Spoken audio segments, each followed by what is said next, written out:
તમને ખબર છે આપણો સાગર સરખું જમતો નથી, દુઃખી થઈ ગયો છે આપણો દીકરો. આ લોકોએ આવું શું કામ કર્યું હશે? જો તું ઉપાધિ કરીમાં, હજી આ તાજું તાજું છે ને એટલે એના મગજમાંથી નીકળતું નથી, પણ ધીરે ધીરે એ મીરાને ભૂલી જશે અને ભૂલી જશે ને પછી વ્યવસ્થિત રીતે જિંદગી જીવવા મળશે. આપણે તો દીકરાનું સારું જ કરવા ઈચ્છતા હતા ને. મેં તો કીધું તું એને બધું માગી લે, હું તને બધું આપી દઉં, મારા દીકરાને ખાલી અમારાથી નોખો ન કરતી. પણ હવે એ લોકોની મનસૂબો જેવો હતો તો આપણે શું કરીએ કે હા મીરા અને એની બેન આ બે એવી નીકળી. સાચી વાત છે, વિચાર્યું નહોતું. એ લોકોને જોઈને જરાય નહોતું લાગતું નહીં. અરે આ નાના માણસો હોય જ એવા. આ લોકો મોટા માણસોના છોકરાઓને ફસાવે અને એની માલ મિલકત ઉપર એ લોકોની નજર હોય. પણ મીરા અને એની બેન જે રીતે વાત કરતા, જે રીતે આપણા ઘરે આવ્યા, ક્યારે એવું લાગ્યું નહીં મને.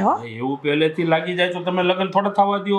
હે પહેલા તો તારા દીકરાને એને હરખી રીતે એની પ્રેમ જાળમાં ફસાવવો પડે, તારો દીકરો બહાર ન નીકળી શકે, પછી આ બધું કરે ને. નકર તો પછી દીકરાને ખબર પડી જાય, દીકરો કહી દે કે મારે નથી કરવા લગ્ન.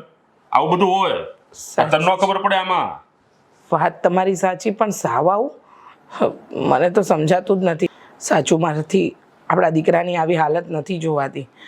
અને એ બિચારાએ પ્રેમ કર્યો હતો, સાથે રહેવાના સપના જોયા હતા, અને ત્યાં અચાનક આવું થાય તો એના મન પર શું વીતતી હશે. ખોટી ઉપાધિ કરે છે, ઉપાધિ મેલી દે અને દીકરો કઈ રીતે ખુશ રહે ને એવા પ્રયાસ કરો. જા, આ બધું છે ને 5 દી હોય.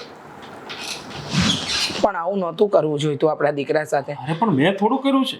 અરે હું તમારી વાત નથી કરતી, નેહા અને મીરાની વાત કરી રહી છું. અરે એ લોકો હોય જ એવા, આ લોકોનો પહેલેથી જ નજર હતી. સાચી વાત છે, કહેવાય ને કે રૂપિયા જોયા નતા ને અને લોભી બની ગયા.